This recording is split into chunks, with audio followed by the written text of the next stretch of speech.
Welcome back to another episode of Infidelity Tales Lab. We're thankful for your continued viewership. Before we begin, tell us, where in the world are you watching from? We love knowing our global reach. Now, let's dive into today's story. Chapter 1, Glass Castles.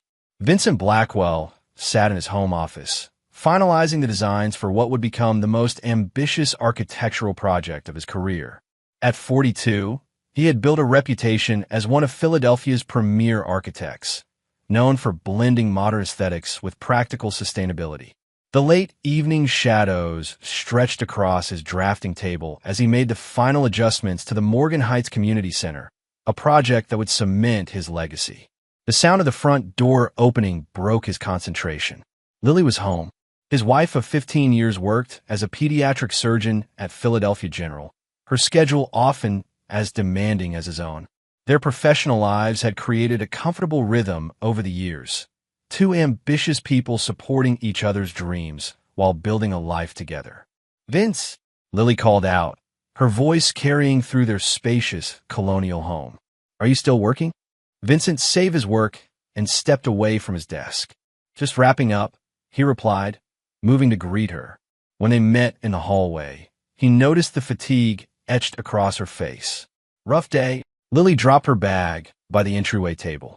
At 40, she remained strikingly beautiful, her auburn hair pulled back in a loose ponytail, green eyes that still captured him after all these years. "Lost a patient today. 10-year-old with complications from appendicitis. Shouldn't have happened." Vincent pulled her into an embrace. This was their ritual, being each other's harbor after difficult days. "I'm sorry," he whispered against her hair. "Want to talk about it?" She stiffened slightly in his arms before pulling away. "Actually, I think I just need a shower and sleep. Ryan might stop by later with some case notes I left at the hospital."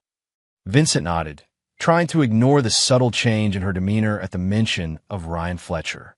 His best friend since college had become a cardiovascular surgeon at the same hospital as Lily, and they'd grown closer over the past year through their professional collaboration. Vincent had always been grateful that his wife and best friend got along so well. "I'll leave some dinner in the microwave for you both," he said, watching as Lily climbed the stairs without looking back. Later that night, Vincent found himself unable to sleep, distracted by the quiet voices coming from the kitchen. Lily and Ryan had been reviewing case notes for nearly 2 hours. Their laughter floated up the stairs, comfortable, intimate laughter that made something twist in Vincent's stomach. He turned over in bed, telling himself he was being ridiculous. They were colleagues, friends, nothing more. The following morning, Vincent prepared breakfast as Lily rushed to get ready for an early surgery. When she kissed him goodbye, it felt perfunctory.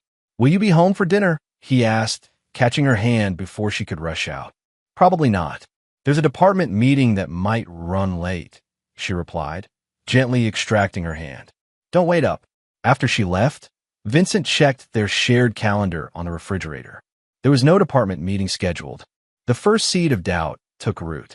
That evening, Vincent called Ryan about their weekend plans to watch the Eagles game. Ryan answered, background noise suggesting he was at a restaurant. "Hey, can I call you back tomorrow?"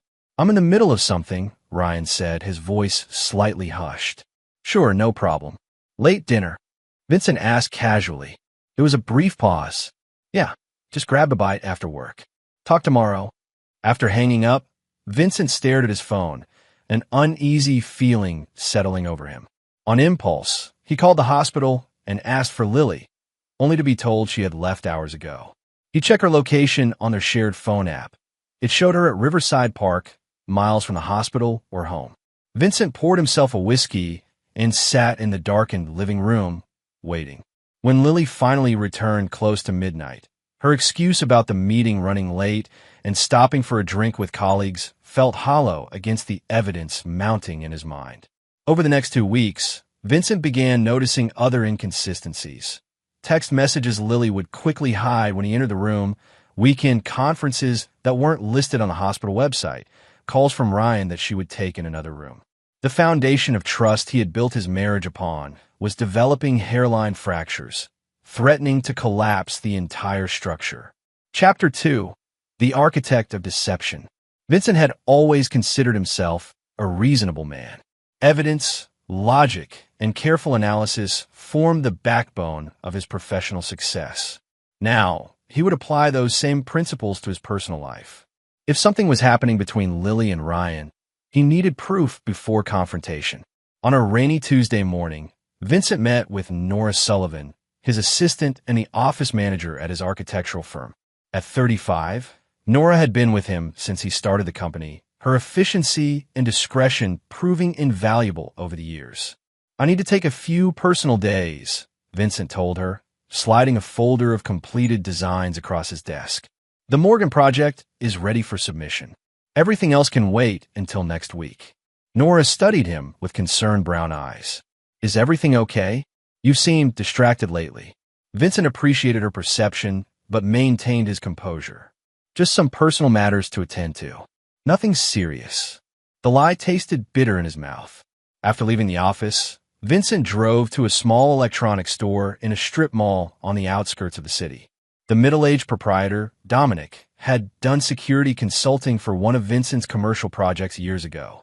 "Surveillance equipment?" Dominic raised an eyebrow when Vincent explained what he needed. "Trouble at the office?" "Home security upgrade," Vincent replied smoothly. "Recent break-ins in the neighborhood." By that afternoon, Vincent had installed discrete cameras in the common areas of his home and a GPS tracker on Lily's car. He also purchased spyware for their home computer. The methodical precision with which he approached these tasks helped quiet the storm of emotions threatening to overwhelm him. This wasn't about jealousy or paranoia, he told himself. This was about truth. That evening, he received a text from Ryan inviting him to lunch the following day. "Need your advice on something important?" the message read. Vincent agreed, curious whether his friend would reveal anything. They met at a steakhouse they frequently patronized. Ryan seemed nervous, fidgeting with the silverware and avoiding direct eye contact. "Everything okay with you and Pamela?" Vincent asked, referring to Ryan's girlfriend of 2 years. Ryan shifted uncomfortably. "We broke up last month. I've been meaning to tell you, but it's been complicated." "I'm sorry to hear that," Vincent said, watching his friend's reactions carefully. "Any particular reason?" Ryan took a long drink of water. "Sometimes people just grow apart, you know? Anyway, that's not what I wanted to talk about. I'm thinking of taking a position at Mayo Clinic. It's a fantastic opportunity, but it would mean moving to Minnesota." The news hit Vincent like a physical blow. Was Ryan planning to leave because of guilt, or was he planning to take Lily with him? He maintained his composure, asking appropriate questions about the position while his mind raced through implications. "When would you need to decide?" Vincent asked. "Within the month. I haven't told anyone else yet. Not even at the hospital," Ryan replied, finally making eye contact. Something in his gaze, regret, perhaps, or guilt, strengthened Vincent's suspicions. After lunch, Vincent drove to Philadelphia General Hospital and parked in the visitor lot. He told himself he was just checking if Lily's car was where it should be during her shift. It was. As he was about to leave, he saw her exiting the building with Ryan. They walked closely together, and when they reached her car, Ryan placed his hand on the small of her back in a gesture that appeared far too intimate for mere colleagues. Vincent followed them to a small cafe several blocks from the hospital. Through the window, he watched them sitting close, talking intensely, their hands occasionally touching across the table. When Ryan reached up to brush a strand of hair from Lily's face, Vincent had seen enough. That night, when Lily returned home, Vincent was working in his office, acting as though everything was normal. She mentioned that she'd had lunch with the new hospital administrator, and he nodded without comment, the lie hanging between them like an invisible wall.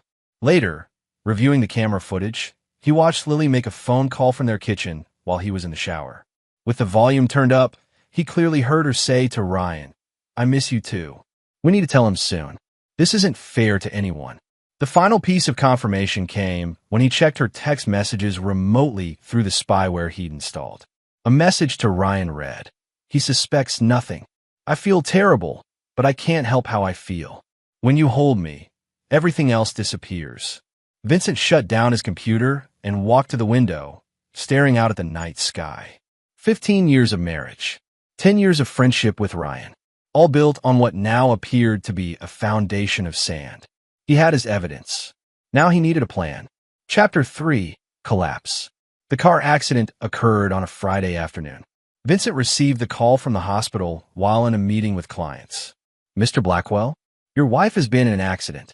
She's at Philadelphia General. Her condition is stable, but she's asking for you." Vincent's hands trembled slightly as he gathered his things. What happened? Another driver ran a red light and struck the passenger side of her car. She has a concussion and some lacerations, but nothing life-threatening. The drive to the hospital passed in a blur. Despite the betrayal he discovered, the thought of Lily injured sent a primal fear through him. 15 years of love couldn't be erased overnight, no matter what she had done. When he arrived at the hospital, Vincent rushed to the emergency department. A nurse at the station stopped him as he approached the treatment rooms. "I'm sorry, sir. Only family allowed in the trauma area," she said firmly. "I'm her husband," Vincent replied, his voice tight with stress. The nurse checked her computer screen, frowning slightly. "That's strange. Another man already signed in as her husband." She looked up, confusion evident in her expression. "Dr. Fletcher?" Vincent's heart stopped. The world around him seemed to blur at the edges, sound becoming muffled as though he were underwater. "There must be some mistake," he managed to say. "Ryan Fletcher is a colleague. I'm Vincent Blackwell, Lily's husband." The nurse's expression shifted to one of uncomfortable realization. "I'm sorry for the confusion, Mr. Blackwell. Room 114, down the hall on the right." Vincent walked mechanically toward the room, each step feeling heavier than the last. Through the partially open door, he could see Ryan sitting beside Lily's bed, holding her hand. They hadn't noticed him yet. "We've been trying to find a right time to tell you," Ryan was saying softly. "But after today, I can't keep pretending. When I got the call about the accident, I thought I'd lost you. Life's too short for secrets." "I know," Lily replied, her voice weak but clear. "It's time. He deserves the truth, no matter how painful."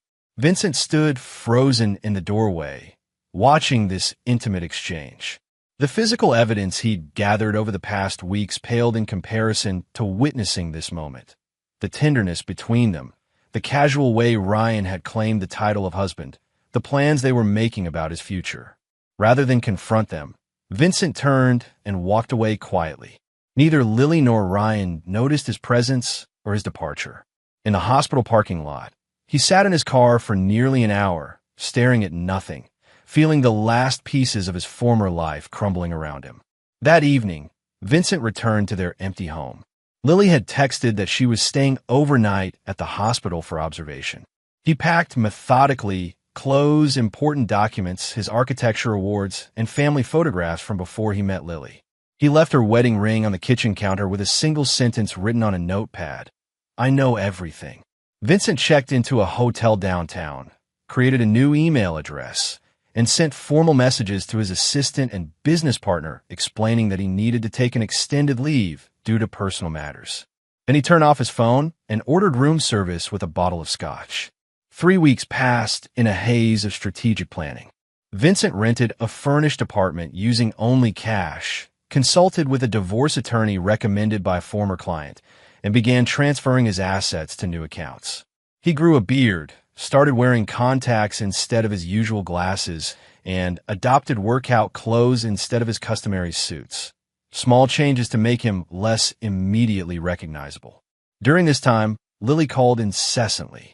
27 missed calls accumulated before he finally blocked her number. Emails flooded his inbox, moving from confused to desperate to angry.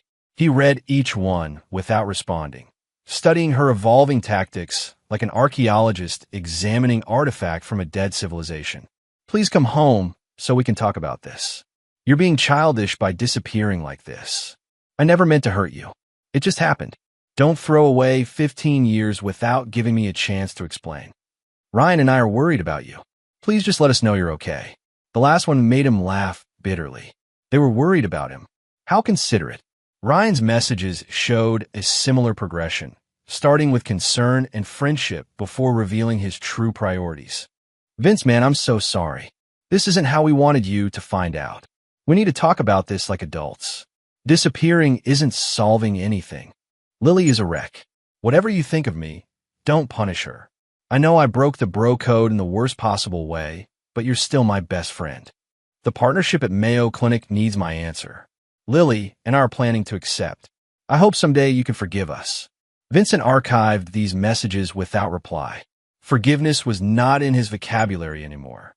Instead, he began constructing something new from the ruins of his former life. A blueprint for retribution that would be as meticulous and precisely engineered as any building he had ever designed. On the 22nd day of his self-imposed exile, Vincent received an unexpected visitor at his temporary apartment. He had been careful, but apparently not careful enough. When he opened the door, Nora stood there, concern etched on her face. "Your wife hired a private investigator," she said without preamble. "He came asking questions at the office. I figured you should know." Vincent invited her in, surprised by her loyalty. "How did you find me?" Nora gave him a look that managed to be both sympathetic and exasperated.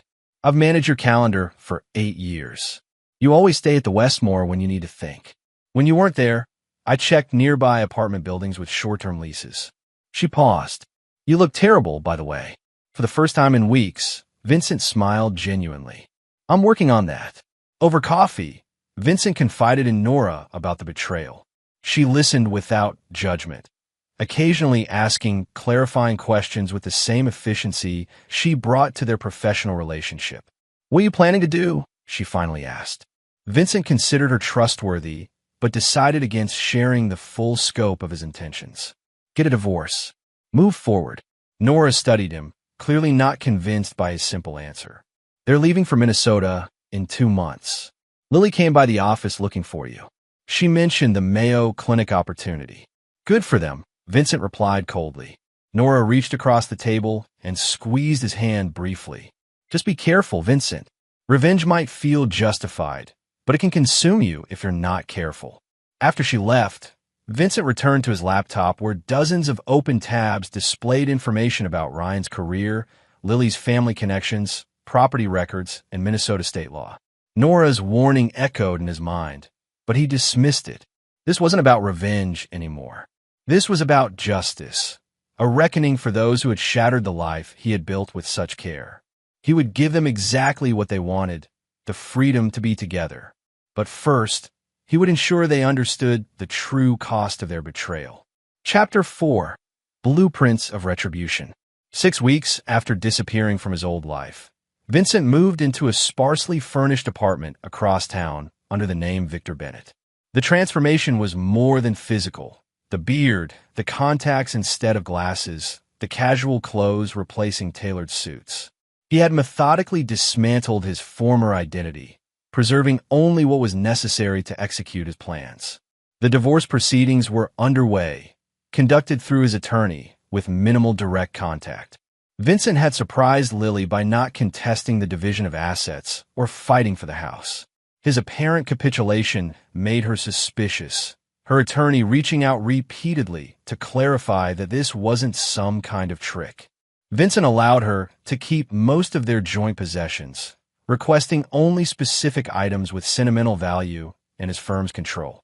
"You're making this too easy for them," his attorney, Patricia Walsh, observed during one of their meetings. "The judge will wonder why you're not fighting harder." Vincent offered a thin smile. "I'm fighting a different battle, one that began with understanding his targets better than they understood themselves." Vincent had spent weeks compiling information. Ryan's gambling habit that he'd successfully hidden from most of his friends, Lily's estranged relationship with her parents due to their disapproval of her career choices, the mountain of debt they both carried from medical school that their high salaries had only begun to address. Most importantly, he learned about their planned future together. Through careful electronic surveillance and information gathered by a private investigator he'd hired, Vincent discovered they had already placed a down payment on a lakeside property near Rochester, Minnesota. Ryan had signed his contract with Mayo Clinic, scheduled to begin in 2 months. Lily had applied for positions at the same institution, using Ryan's new influence to expedite her application. They were building a new life while the remnants of their old ones were still smoldering.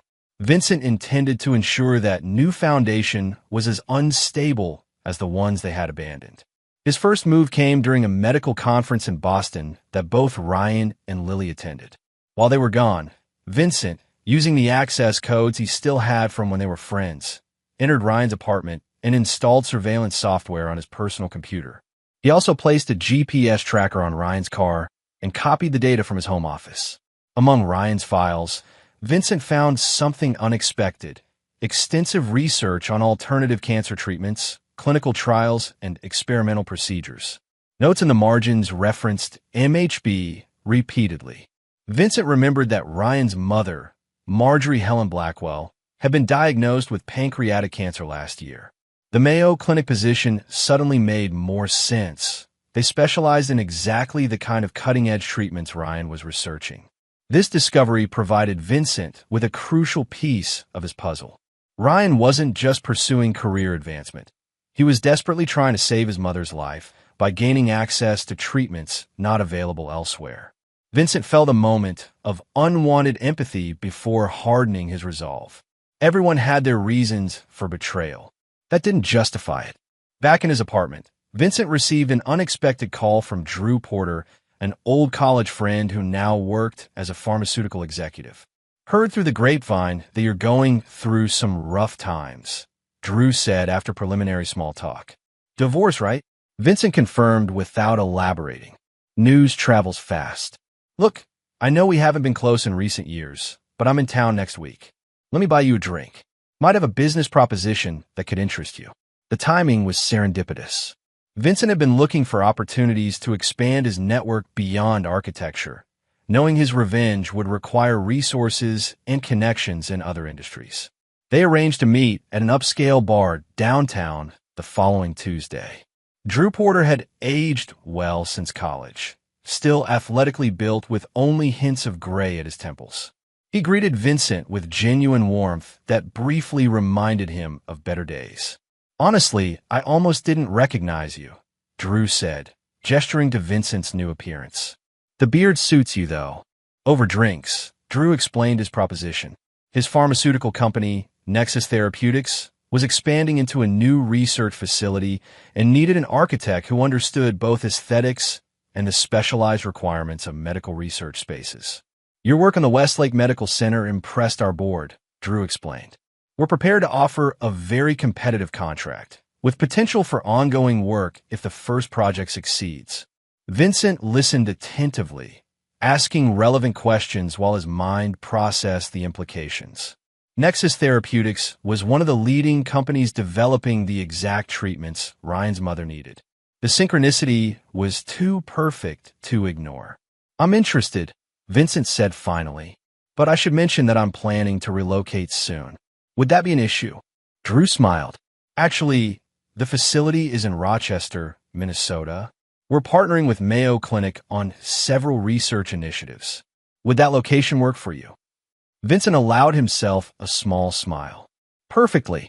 Later that night, Vincent added this new development to his planning board: a large corkboard in his bedroom, where he tracked all elements of his revenge strategy. Red thread connected photographs of Lily and Ryan to their new home and workplace in Minnesota. Blue thread linked his own planned movements. Yellow marked potential pressure points and vulnerabilities. The next morning, Vincent received a text from an unknown number. "I know what you're planning. We should talk," followed by an address in a quiet neighborhood on the outskirts of the city. Cautious but curious, Vincent drove to the location that afternoon. It was a modest ranch-style home with well-maintained gardens. When he knocked, the door was opened by an older man with military-straight posture and evaluating eyes. "Harold Mitchell," the man introduced himself. "You might remember me as Lily's father." Vincent had met Harold only twice during his marriage, once at the wedding and once during a tense Christmas dinner 5 years ago. The estrangement between Lily and her parents had been one of the few subjects she refused to discuss in detail. "Come in," Harold said. "We have matters to discuss." The interior was meticulously organized, with photographs of military service and family members arranged precisely on the walls. Harold led Vincent to a sunroom at the back of the house, where a silver-haired woman sat reading. "Marie," Harold said. "Vincent's here." Lily's mother looked up, studying Vincent with the same critical eyes as her husband. "You've changed your appearance," she observed. "Smart move." Vincent remained standing. "Why am I here?" Harold gestured to a chair. "Because we share a common interest. My daughter has made a terrible mistake, and we believe you're planning to make her face consequences." "If you're asking me to reconsider," Vincent began. Marie interrupted. "We're offering to help." This unexpected alliance required careful consideration. Vincent sat down, listening as Harold and Marie explained their position. They had never approved of Ryan, seeing through his charm to the selfish ambition beneath.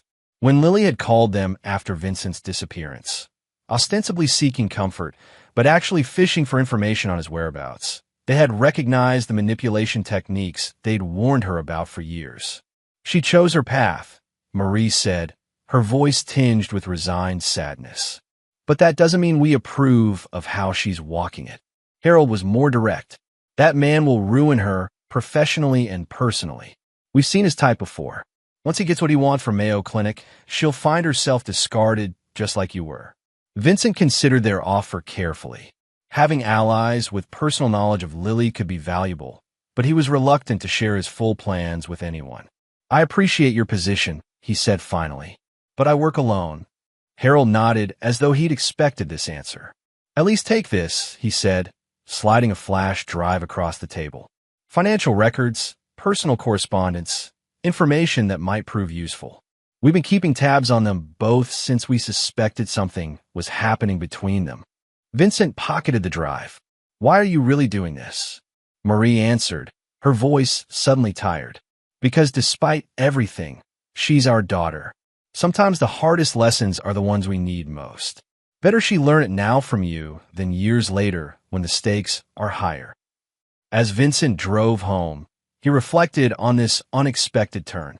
Harold and Marie Mitchell were offering themselves as unwitting pawns in his game, potentially useful, but also unpredictable. He would need to incorporate them carefully, using their resources while ensuring they remained at arm's length from his ultimate plans. That night, reviewing the contents of the flash drive, Vincent found something that made his breath catch. Evidence that Ryan had been manipulating Lily for far longer than the affair suggested. Emails dating back 3 years showed Ryan strategically becoming her confidant, subtly undermining her marriage by emphasizing Vincent's workaholic tendencies and absences. When Lily had been passed over for department chief last year, Ryan had suggested it was because the board viewed her as too committed to family life, implying that her marriage was holding back her career. The betrayal ran deeper than passion or opportunity. It had been methodically orchestrated over years. Vincent added this revelation to his planning board, the red threads multiplying as the true scope of deception became clear. 2 days later, Vincent received notification that his divorce had been finalized.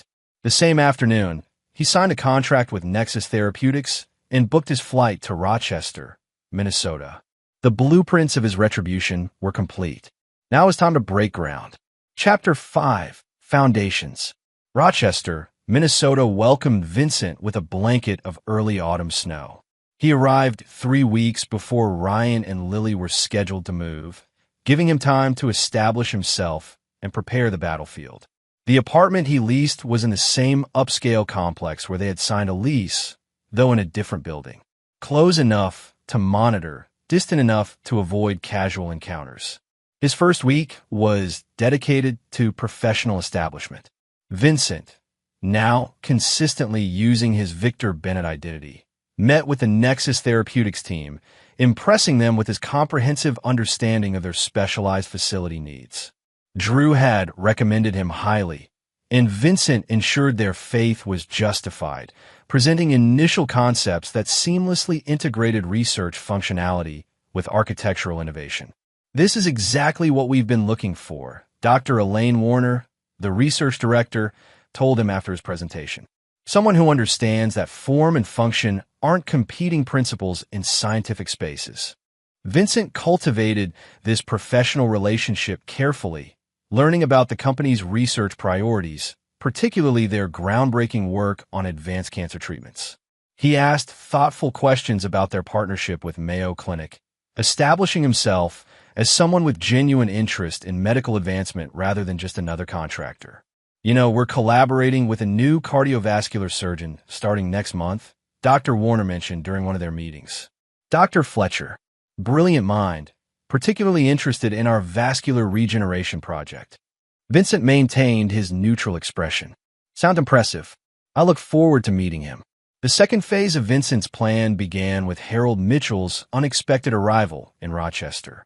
The older man appeared at Vincent's apartment unannounced, carrying a single suitcase. I've rented a place 10 minutes from here, Harold explained without preamble. Marie stayed behind to avoid suspicion, but we agreed I should be on site. Vincent's irritation at this unsolicited involvement was tempered by pragmatism. Harold had resources and motivation that could prove useful.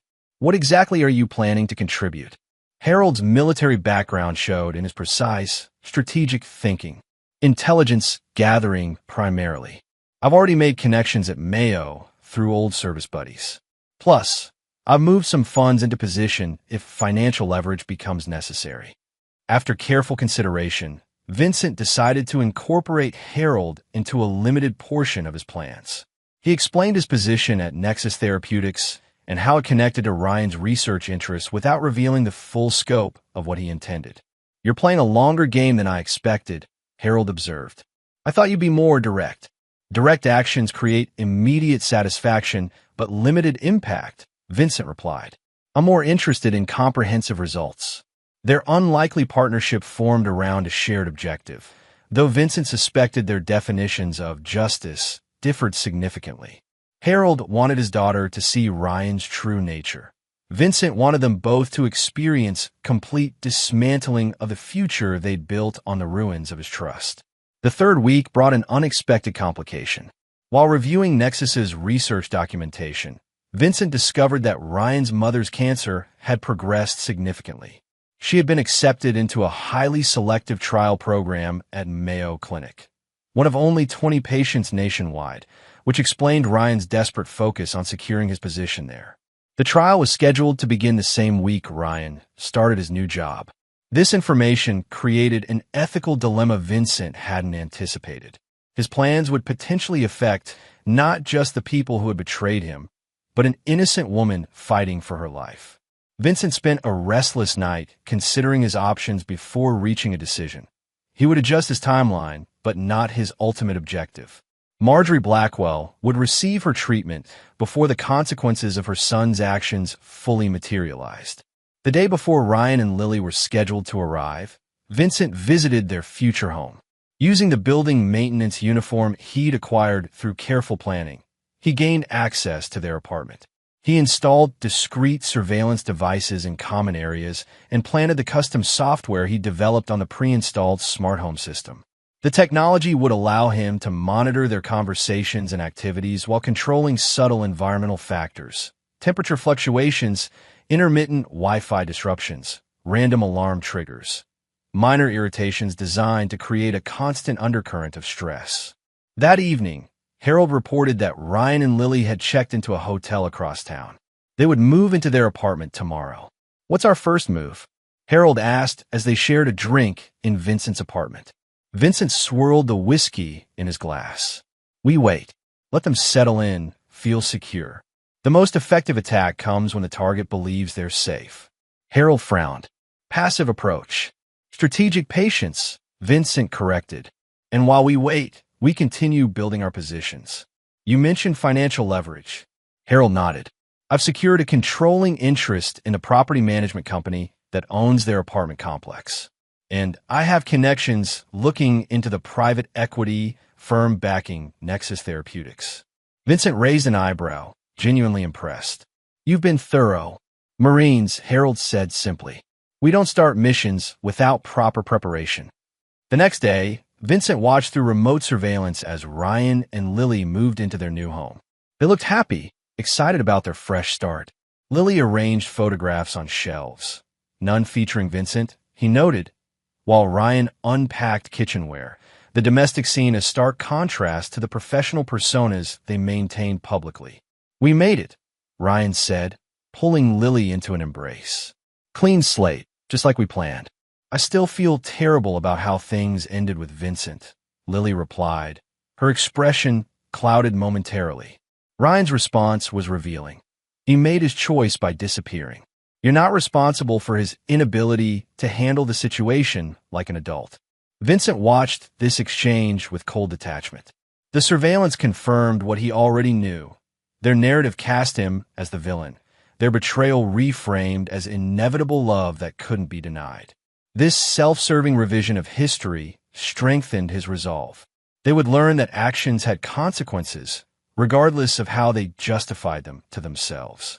That night, Vincent activated the first phase of his plan, a subtle manipulation of their environment. Their apartment temperature dropped 5 degrees overnight. Not enough to be immediately alarming, but sufficient to disturb their sleep. Their internet connection became sporadically unreliable, particularly during Ryan's attempt to video conference with Mayo Clinic administrators. The smart speaker system randomly played music at low volume during the early morning hours, then denied any record of activation when questioned. These minor disruptions would gradually increase, creating an atmosphere of unpredictability and tension in what should have been their sanctuary. Meanwhile, Vincent prepared for his first direct contact with Ryan through their professional connection, scheduling a meeting with the Mayo Nexus collaborative team for the following week. The foundations of his revenge were now firmly established.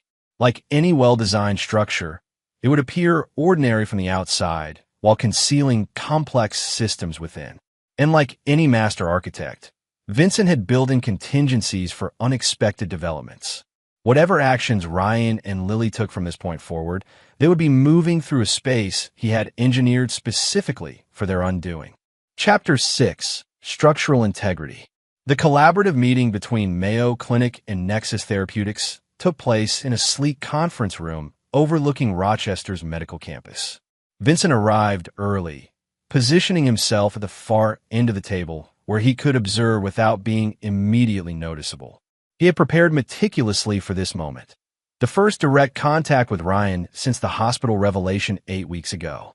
When Ryan entered with a group of Mayo Clinic physicians, he showed no sign of recognizing Vincent. The beard, contacts, and casual professional attire created enough difference from his former appearance. More importantly, Ryan wasn't looking for Vincent Blackwell in this context. Why would his betrayed friend be sitting in a pharmaceutical partnership meeting in Minnesota? Dr. Warner made introductions around the table. And this is Victor Bennett, the architect designing our new research facility. He has an innovative approach to creating spaces that enhance collaborative work. Ryan nodded politely in Vincent's direction without particular interest. The meeting proceeded with discussion of research protocols and facility requirements. Vincent participated appropriately, offering insights on structural adaptations to accommodate specialized equipment while studying Ryan's interactions with colleagues. His former friend appeared confident, already establishing himself as an authority despite being new to the institution. Ryan frequently mentioned his previous research, positioning himself as the natural bridge between Mayo Clinic and Nexus Therapeutics. The other physicians deferred to him with the respect typically reserved for more established colleagues. Near the end of the meeting, Vincent strategically introduced a question about vascular regeneration, Ryan's specific research interest. Dr. Fletcher, I understand you've done groundbreaking work in this area. How might the facility design better support these particular research requirements? Ryan looked directly at Vincent for the first time, momentarily startled by the focused attention.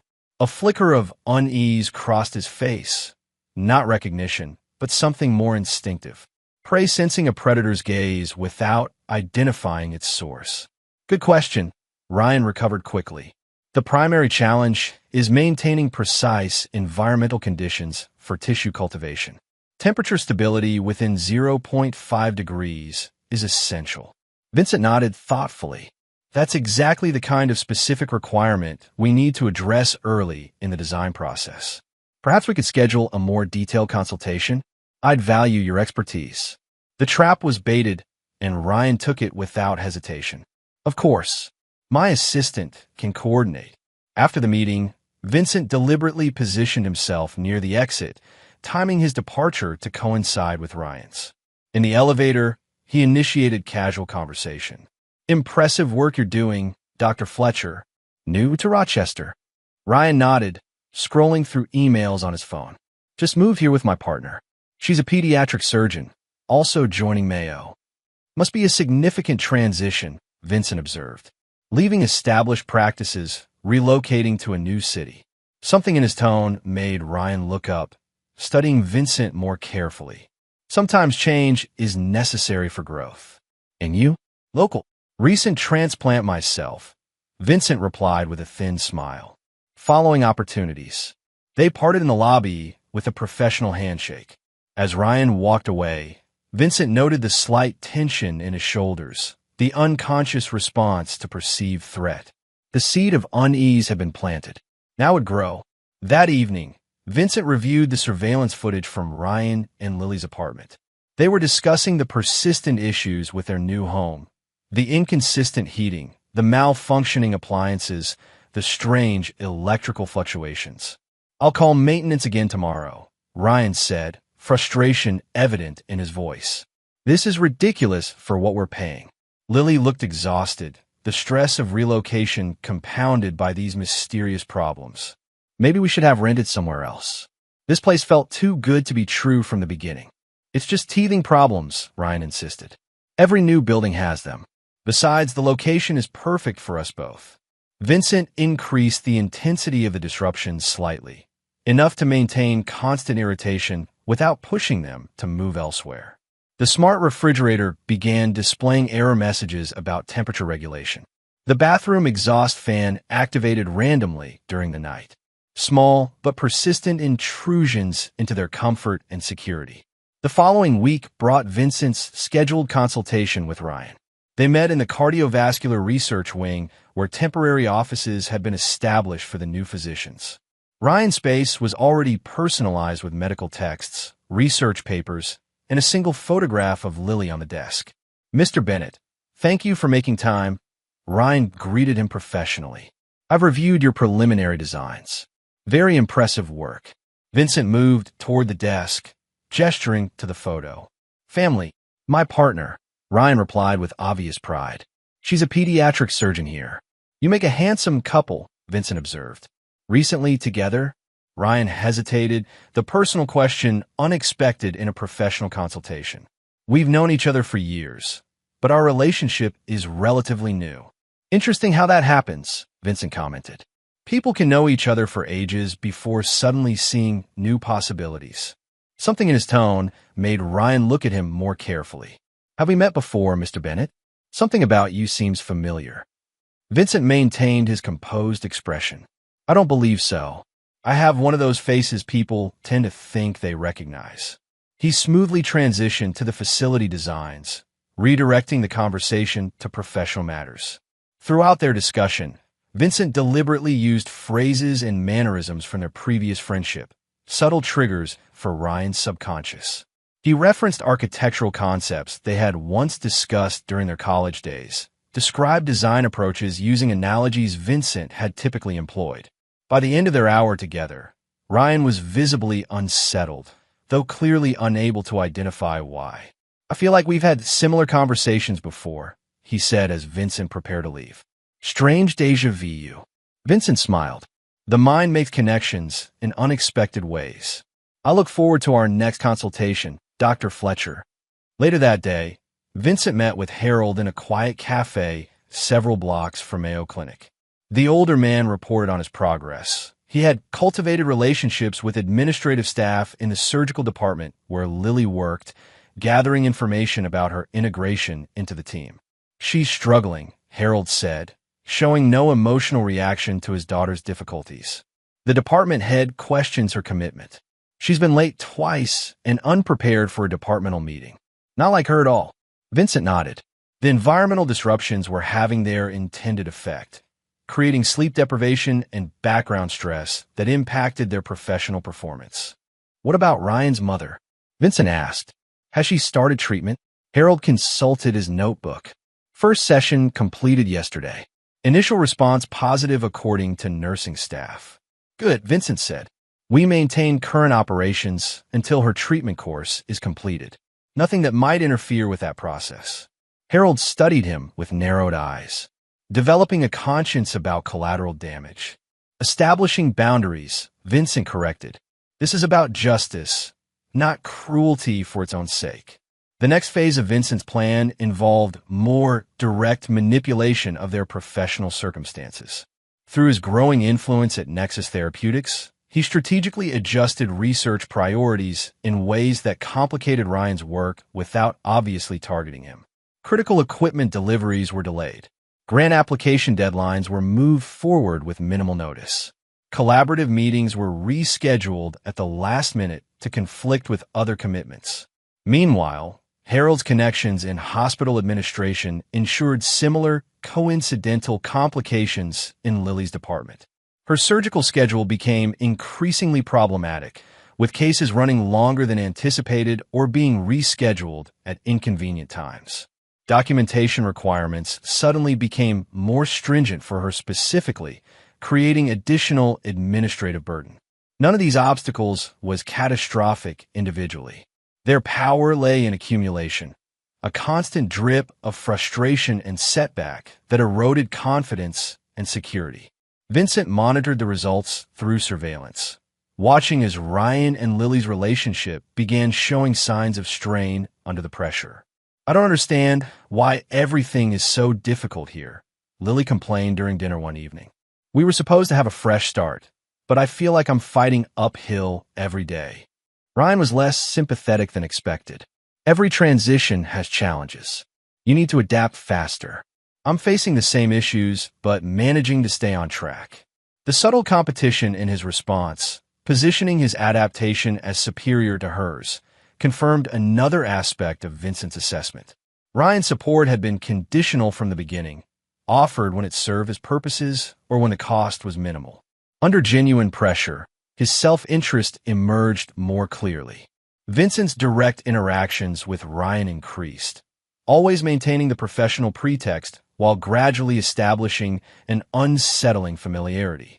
During one facility tour, Vincent deliberately referenced a restaurant in Philadelphia that had been Ryan's favorite.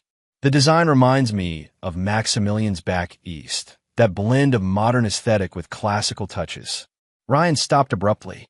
"How did you know I frequented Maximilian's?" Vincent maintained his calm demeanor. "Did you? Interesting coincidence. It was a popular spot in Philadelphia. I consulted on their renovation before moving here." Each encounter added another layer of unease, the sense that this stranger somehow knew things he shouldn't. Ryan began researching Victor Bennett online, searching for connections to his past. Vincent had anticipated this, creating a carefully curated digital presence that provided professional credibility without obvious links to his former identity. 10 weeks into their relocation, the first major crack appeared in Ryan and Lily's relationship. Vincent's surveillance captured a significant argument. Ryan accusing Lily of undermining his position by complaining to colleagues about their difficulties adjusting to Rochester. "Do you have any idea how that makes me look?" Ryan demanded. "I vouch for you to get this position." "Vouch for me?" Lily responded incredulously. "I'm a board-certified pediatric surgeon with an impeccable record. I didn't need your endorsement to be qualified." "That's not how things work in practice, and you know it," Ryan shot back. "Connections matter. Politics matter. And you're damaging both with your constant negativity."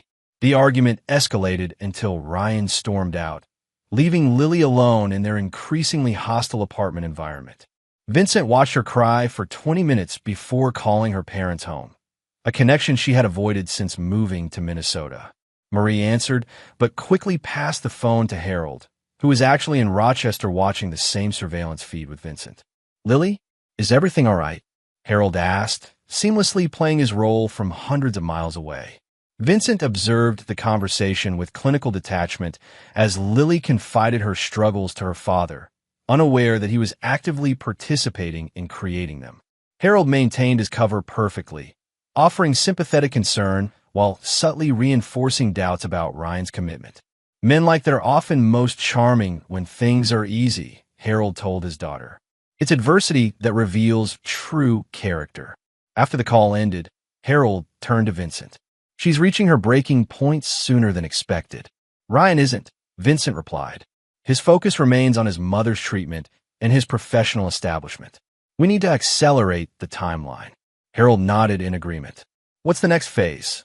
Vincent pulled out architectural plans for the Nexus Research Facility. We introduced them to Victor Bennett's predecessor, Vincent Blackwell. The structural integrity of Ryan and Lily's new life was compromising under precisely calculated pressure. Soon, it would be time for the controlled demolition phase of Vincent's revenge. Chapter 7. Calculated Collapse. 3 months into their Minnesota relocation, Ryan and Lily attended the Nexus Therapeutics Winter Gala, a formal event celebrating the research partnership with Mayo Clinic. The venue sparkled with holiday decorations, medical elites in formal attire networking over champagne and gourmet hors d'oeuvres. Vincent observed from across the room, timing his approach carefully. Ryan stood with department heads, positioning himself at the center of discussions about research priorities. Lily hovered at the periphery of these conversations, her discomfort evident in her rigid posture and forced smile. The strain between them had become visible to colleagues, generating whispered speculation about trouble in paradise. Vincent had prepared meticulously for this moment. His appearance had been further refined, the beard precisely trimmed, contacts enhancing his natural eye color, tailored suit creating a silhouette distinctly different from his former self. He approached the group during a natural break in conversation, glass of sparkling water in hand. Dr. Fletcher, good to see you, Vincent greeted Ryan with practiced casualness. The vascular regeneration proposal is generating significant excitement among our investors. Ryan acknowledged him with a nod, clearly trying to place this man who seemed increasingly familiar, yet stubbornly unidentifiable. Mr. Bennett, have you met my partner, Dr. Lily Blackwell? Vincent turned to Lily, extending his hand. A pleasure to finally meet you. Your reputation in pediatric surgery precedes you. Lily's grip was professional but distant. Thank you, though I'm still establishing myself here. Transitions take time, Vincent replied, holding her gaze a moment longer than comfortable, especially when built on complex foundations. Something in his phrasing made her blink, a slight furrow appearing between her brows. Vincent maintained the interaction for exactly 4 minutes, long enough to establish presence without drawing undue attention, before excusing himself to speak with Nexus executives. Throughout the evening, he positioned himself to remain in their sight line, a constant peripheral presence. When the formal dinner began, seating arrangements placed him at a table adjacent to theirs, close enough to occasionally enter their conversation without appearing to force connection. During dessert, Vincent executed the next phase of his plan. Drew Porter, his college friend and Nexus executive, approached their table with orchestrated enthusiasm. Victor, Drew called slightly too loudly. The Minneapolis committee loved your proposal for their medical center. Said it reminded them of Vincent Blackwell's work. Highest compliment in the industry. Vincent shook Drew's hand, aware that Ryan and Lily had both stiffened at the mention of his former name. High praise indeed. Blackwell was a visionary. Was? Drew questioned, playing his unwitting role perfectly. Has he retired? Just disappeared, from what I understand, Vincent replied, voice pitched to carry to the neighboring table. Personal issues, apparently. Brilliant mind, though. His Westlake Medical Center design revolutionized patient care environments. Ryan's fork clattered against his plate. Vincent continued his conversation with Drew, pretending not to notice while monitoring Ryan's reaction through his peripheral vision. Lily had gone pale, her hand gripping her water glass with white knuckles. The seed of recognition had been planted. Later that evening, Vincent's surveillance captured their reaction when they returned home. That architect, Ryan said, loosening his tie with agitated movements. Something about him isn't right. Lily sat heavily on their sofa. When he mentioned Vincent, did you notice how he said it? Like he was enjoying some private joke. You're being paranoid, Ryan replied, though his tone lacked conviction. Blackwell is a common name in architecture circles. He knew specific details about Vincent's work, Lily insisted. And there's something about his mannerisms, the way he phrases things. What are you suggesting? Ryan demanded. That Vincent somehow followed us to Minnesota? Changed his appearance? Infiltrated Nexus Therapeutics? That's ridiculous. Lily didn't respond immediately, her expression troubled. I should never have called him 27 times, she finally said quietly. It felt like harassment, even as I was doing it. What if we push him too far? He's gone, Ryan said firmly. Probably living on some beach with our divorce settlement. Stop creating problems when we already have enough real ones. Vincent watched this exchange with cold satisfaction. The cognitive dissonance was taking root, the possibility too absurd to accept yet too disturbing to dismiss. He increased the environmental manipulations that night, programming the home automation system to create subtle but unmistakable anomalies. Lights dimming momentarily when Vincent's name was mentioned, the temperature dropping sharply for 30 seconds at random intervals. The following morning, Vincent implemented the next phase at Mayo Clinic. As Ryan entered his research lab, he found his team gathered around a computer, reviewing a professional journal article. Dr. Fletcher, have you seen this research on vascular regeneration in trauma patients? His assistant asked. Published last month. The methodology aligns perfectly with your current protocols. Ryan moved to the screen, then froze as he saw the author's name. Vincent Blackwell, MD, PhD. This must be a mistake, he said, voice strained. Vincent Blackwell is an architect, not a medical researcher. His assistant looked confused. The credentials check out. Affiliated with Johns Hopkins. Should I contact him about potential collaboration? No, Ryan replied too quickly. Let me review the paper first. Could be a different Blackwell. Throughout the day, references to Vincent Blackwell appeared in Ryan's professional sphere. His name mentioned in departmental emails, cited in research documents, appearing on consultation requests. Each instance was arranged through Harold's administrative connections and Vincent's strategic digital insertions. None was overtly threatening, yet their cumulative effect created a sense of omnipresent surveillance. Simultaneously, Lily experienced her own version of this psychological pressure. Patient charts inexplicably included notes in handwriting reminiscent of Vincent's. A new hospital administrator with the surname Blackwell requested her participation in a committee. A child brought to her clinic wore a T-shirt from Vincent's alma mater. These manipulations accelerated over the next 2 weeks, gradually increasing in frequency and specificity. Vincent orchestrated his physical encounters with strategic precision, appearing in elevator doors as they closed, glimpsed across parking lots, present in meetings Ryan attended, but always positioned to avoid direct interaction. The psychological toll became evident in their behavior.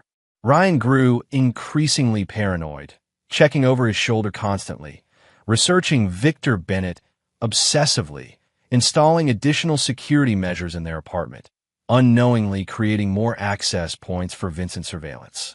Lily became withdrawn, her professional performance suffering as sleep deprivation and anxiety took their toll. Vincent monitored these developments through multiple channels: direct observation, surveillance feeds, hospital gossip relayed by Harold, performance reports obtained through Nexus connections.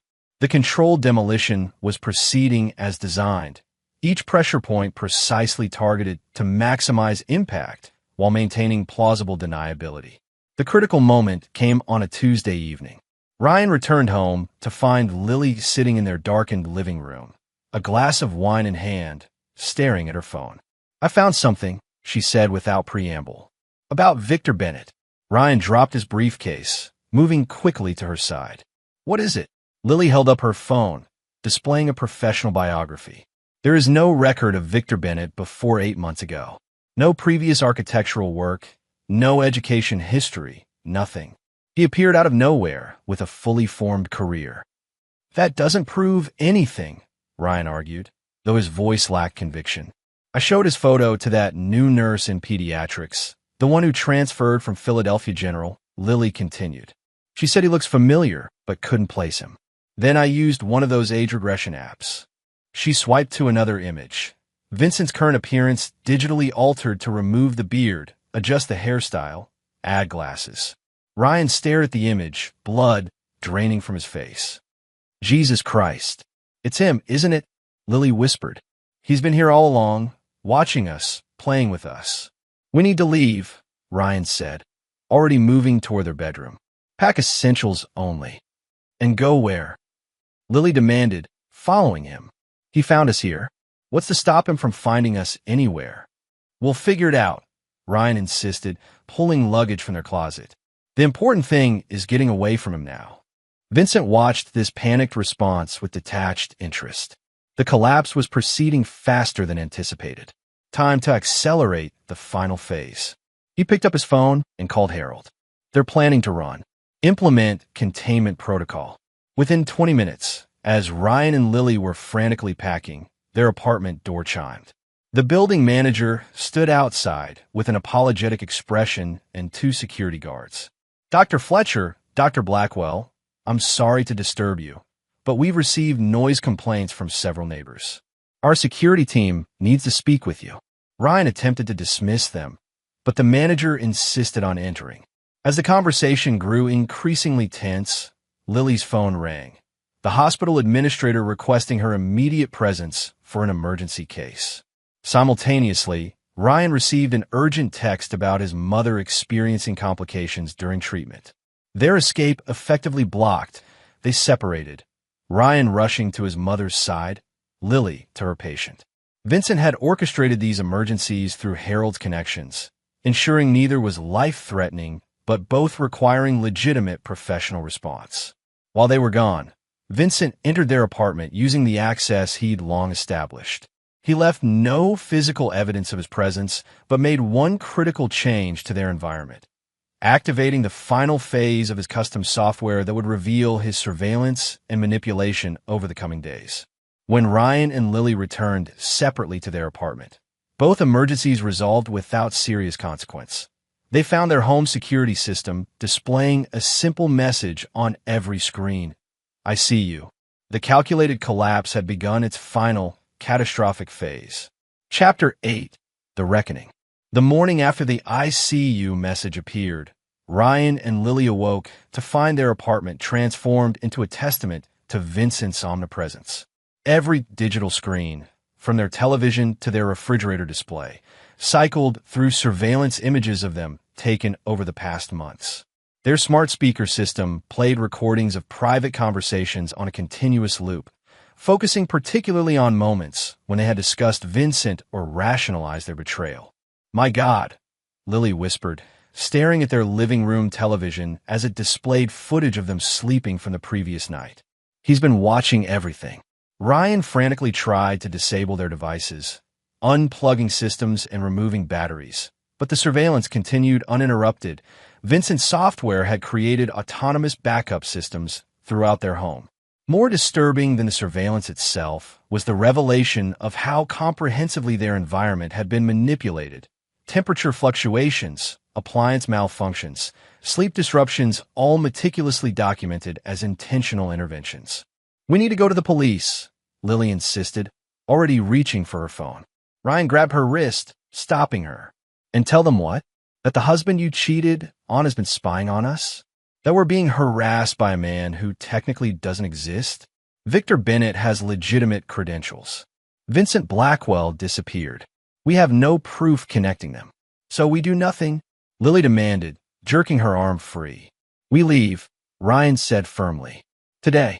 Forget our things. We check into a hotel and figure out our next move. As they hurriedly packed overnight bags, their phones simultaneously received text messages from an unknown number. Running won't help. I'm waiting at the Lakefront Hotel, your most likely destination given its proximity to Mayo Clinic and Ryan's mother's treatment facility. Perhaps the Windsor Inn? That would be my second choice. The message continued. I've prepared detailed dossiers on both of you, including evidence of ethical violations in Ryan's research applications and Lily's testimony against former colleagues during last year's malpractice investigation. Nothing illegal, but certainly career-limiting if distributed to the Mayo Clinic Ethics Committee. Meet me at the address below at 7 p.m. Come alone. Both of you. Ryan threw his phone against the wall, cracking its screen. This is insane. He can't do this. He already is, Lily replied, her voice hollow. What choice do we have? That evening, they arrived at the specified address, a lakeside property on the outskirts of Rochester. Vincent watched their approach through security cameras, noting Ryan's aggressive driving and Lily's rigid posture in the passenger seat.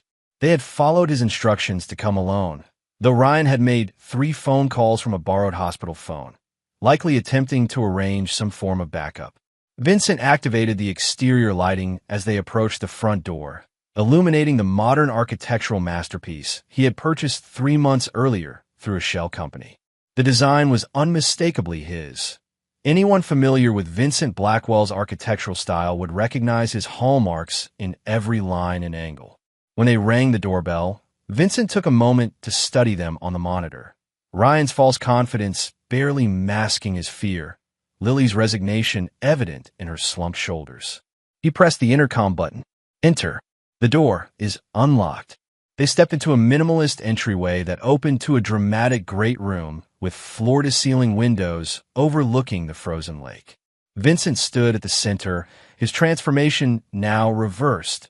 Clean-shaven, glasses instead of contacts, dressed in the tailored style they would recognize from his former life. Vincent, Lily breathed, the last shred of denial evaporating. Welcome, he replied calmly. Please sit down. We have much to discuss. Ryan remained standing, fists clenched at his sides. This stops now. Whatever game you're playing, it's over. We'll get restraining orders, press charges for stalking, harassment. With what evidence? Vincent interrupted smoothly. Victor Bennett doesn't exist beyond professionally verified credentials and a spotless reputation at Nexus Therapeutics. Any surveillance equipment in your apartment would show no external access points. All activities originating from your own accounts and devices. As for harassment, I have hours of recorded conversations where you both expressed guilt and fear that I might seek revenge. Preemptive paranoia doesn't constitute evidence of actual threat. Vincent gestured again to the seating area. Now, shall we discuss this like adults? Or would you prefer I forward my documentation to the Mayo Clinic Ethics Committee tomorrow morning? Reluctantly, they sat on the edge of a sleek sectional sofa while Vincent took a chair opposite them. The positioning was deliberate, placing them together as a unit while he remained separate, in control. Why? Lily asked, her voice barely audible. Why go to these extremes? An interesting question from a woman who called me 27 times after I discovered her betrayal. Vincent replied evenly. The answer is simple. Actions have consequences. You both made calculated decisions to betray my trust. I've made equally calculated decisions about the appropriate response. Ryan leaned forward aggressively. So this is revenge? Terrorizing us for months because your feelings were hurt? Vincent's expression remained impassive. This isn't about hurt feelings, Ryan. This is about accountability. You systematically undermined my marriage for years before the affair began. Subtle comments about my work schedule, exaggerating my absences to Lily, positioning yourself as the understanding friend while painting me as the neglectful husband. I have the emails, the text messages, the recorded conversations documenting your methodical approach. He turned to Lily.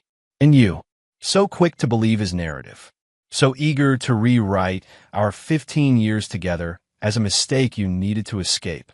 Did you ever actually try to address your concerns with me directly? Or was it easier to accept Ryan's version of reality? That's not fair, Lily protested weakly. I tried to talk to you about your work schedule, about starting a family. Twice, Vincent interrupted. You raised those subjects exactly twice in 5 years. I reviewed our text messages, emails, calendar entries. 2 conversations that you quickly abandoned when I asked for specific examples of neglect. He leaned forward. Meanwhile, you were confiding in Ryan several times weekly about your troubled marriage, a narrative that conveniently evolved to justify your betrayal. Ryan stood abruptly. We don't have to listen to this psychoanalysis bullshit. What do you want, Vincent? Money? The house in Philadelphia? Name your price, and let's end this. Vincent laughed, a genuine sound that seemed to startle them both. You still don't understand. This isn't a negotiation. This is a reckoning. He gestured around the room. Everything you've experienced since arriving in Minnesota, the professional setbacks, the relationship strain, the psychological pressure, has been precisely engineered to achieve specific outcomes. You're insane, Ryan whispered. No, I'm methodical, Vincent corrected. And effective. Your mother's cancer treatment is proceeding well, by the way. I've been monitoring her progress carefully. The trial medication is showing remarkable results. Ryan went pale. You stay away from my mother. I have no intention of interfering with her treatment, Vincent assured him. Unlike you, I don't target innocents in my operations. In fact, I delayed certain aspects of my plan to ensure her medical care wouldn't be disrupted. He turned to Lily. Your parents send their regards, by the way. Lily's expression shifted from confusion to horror as understanding dawned. My father. He's been helping you? Harold has been an enthusiastic collaborator, Vincent confirmed. Apparently, he never approved of your relationship with Ryan. Something about recognizing self-serving ambition when he sees it. Ryan paced the room, agitation increasing. What is the point of all this? What do you want from us? Vincent stood, moving to a side table where he retrieved 2 folders. He handed one to each of them. These contain documentation of your professional missteps since arriving in Minnesota. Ryan's research protocol violations, Lily's patient care documentation issues. Nothing manufactured, simply comprehensive records of errors made under pressure. The originals will be delivered to Mayo Clinic administration tomorrow, unless you comply with my conditions. Which are? Ryan demanded, not opening his folder. Separation, Vincent said simply. You will end your relationship immediately. Ryan, you will accept the position at Johns Hopkins that was offered last week. Yes, I know about that opportunity you've kept secret from Lily. You will have no further contact with her beyond professional courtesy if your paths cross at medical conferences. He turned to Lily. You will remain at Mayo Clinic, rebuilding your reputation through the mentorship program I've arranged with Dr. Warner. Your position is secure provided you demonstrate the commitment to excellence you were once known for. You can't force us to separate, Lily protested. I'm not forcing anything, Vincent replied calmly. I'm offering a choice between professional destruction and a chance to salvage individual careers. What collapsed under minimal pressure was your relationship. The first sign of adversity revealed its true foundation. He gestured to the surveillance footage still visible on a wall monitor. A recent argument where Ryan had blamed Lily for their mounting problems, his supportive facade cracking under stress to reveal the self-interest beneath. Look at yourselves, Vincent continued. The relationship you destroyed, 2 others to pursue, couldn't withstand even artificial obstacles. What does that tell you about its sustainability? Ryan tossed his folder onto the coffee table. This is ridiculous. We're leaving. Do your worst. Vincent nodded, as if expecting this response. Before you go, there's something you should see. He activated another monitor, displaying live video of Marjorie Blackwell's hospital room. Your mother's treatment is scheduled to transition from inpatient to outpatient next week. The medication that's saving her life is manufactured exclusively by Nexus Therapeutics, provided to Mayo Clinic through the research partnership I helped establish. Ryan froze, understanding the implicit threat. You wouldn't. I've respected medical ethics throughout this process, Vincent replied. Your mother's treatment has never been at risk. But continuation in the trial program requires physician advocacy. Your professional standing at Mayo Clinic directly impacts your ability to ensure she receives optimal care. Vincent deactivated the monitor. This isn't a threat. It's simply reality. Your actions determined this situation long before tonight. The room fell silent as the true scope of Vincent's orchestration became clear. He hadn't just infiltrated their professional lives or surveilled their home.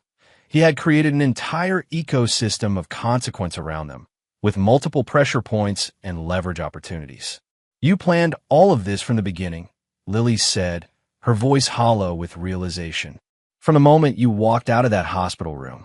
I designed it the way I design buildings, Vincent acknowledged, with careful attention to both structural integrity and eventual impact. The foundation was your betrayal. I merely built upon what you provided. Ryan studied Vincent with a mixture of fear and reluctant respect. What happens if we agree to your terms? You each retain a chance at professional redemption. Separately, Vincent gestured to additional documentation in their folders. The separation agreement includes non-disclosure clauses regarding all aspects of our interactions. Break those terms, and the consequences will be immediate and irreversible. Lily opened her folder, scanning the detailed agreement within. You've thought of everything. That's what architects do, Vincent replied. We anticipate problems before they arise and design solutions that appear inevitable in retrospect. Ryan and Lily exchanged a long look, the weight of their situation settling between them. The connection Vincent had once envied now appeared brittle, already fracturing under the pressure of consequence. We need time to discuss this, Ryan finally said. You have until tomorrow morning, Vincent replied. The details for contacting me are in your folders. Choose wisely.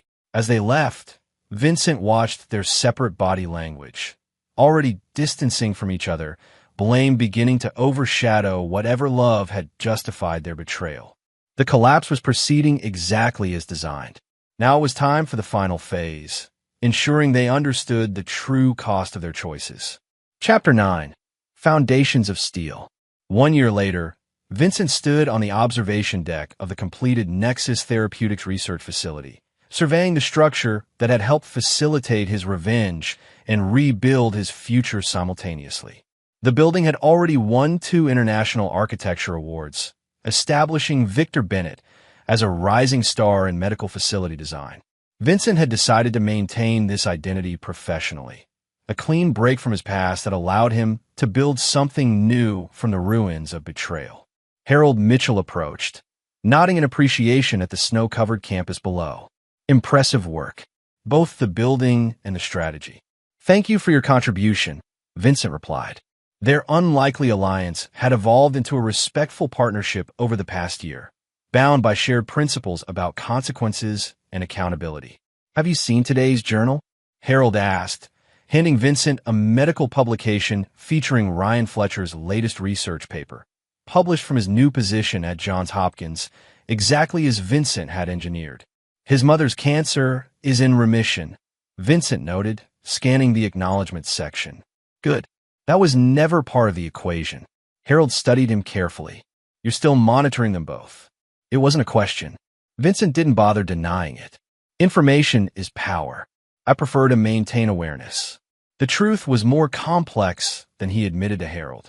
Vincent continued tracking Ryan and Lily not from vengeful obsession, but to ensure their compliance with his terms and to verify the effectiveness of his strategy. Ryan had indeed taken the Johns Hopkins position, rebuilding his career with the single-minded ambition that had always defined him. His research was genuinely valuable. Vincent saw no benefit in hindering medical advancement that could help others. Lily had remained at Mayo Clinic, gradually re-establishing her reputation through dedicated patient care and research contributions. According to Vincent's sources, she had recently begun dating a radiologist, a tentative step toward building something new from the lessons of her past. Neither had attempted contact with the other beyond necessary professional interaction at one medical conference 8 months earlier. Vincent's surveillance of that event had shown awkward politeness masking unresolved tension, exactly the arm's-length relationship his agreement had mandated. Do you ever regret not destroying them completely? Harold asked, interrupting Vincent's thoughts. You had the power to end their careers permanently. Vincent considered the question seriously. Destruction wasn't the objective. Consequence was. He gestured to the building around them. In architecture, we don't demolish structures without purpose. We remove what's unsound to build something stronger in its place. Harold nodded thoughtfully. And what have you built for yourself? Beyond professional success, I mean. The question touched on something Vincent rarely examined. The personal reconstruction he had engineered alongside his revenge. His relationship with Nora Sullivan, his former assistant now partner in his architectural firm, had evolved from professional respect to genuine connection over the past year. She knew his full history, had witnessed his transformation, and chose to remain beside him despite understanding the calculated ruthlessness he was capable of when betrayed. Something with a stronger foundation, Vincent replied simply. Later that evening, Vincent received a notification he had programmed long ago. A final message automatically sent to both Ryan and Lily on the one-year anniversary of their confrontation. The message was simple. Video footage of them in the hospital room when Vincent had first discovered their betrayal, followed by surveillance highlights of their subsequent panic as his revenge unfolded. The final frame showed a simple statement: consequence, not punishment. Remember the difference. Vincent closed his laptop, the notification confirming delivery. This final message served multiple purposes, reminding them that he maintained awareness of their activities, reinforcing the permanence of their separation, and providing closure to his orchestrated response to their betrayal. As he prepared for dinner with Nora, Vincent reflected on the architecture of revenge he had designed and executed. He had not sought to destroy Ryan and Lily, merely to ensure they experienced appropriate consequences for their choices. Their suffering had been proportional to their actions, their future opportunities limited but not eliminated. Most importantly, Vincent had reconstructed himself in the process. The man who had walked away quietly from that hospital room had been broken by betrayal, but the architect who emerged from that destruction was forged with stronger materials, unwilling to forgive betrayal, but equally unwilling to be defined by it. When Nora arrived, her warm smile and direct gaze reinforced this evolution. She knew exactly who he was, had witnessed his capacity for methodical retribution, and chose him anyway. "Ready?" she asked, taking his offer hand. Vincent nodded, leaving behind the final digital confirmation of his revenge completed. More than ready.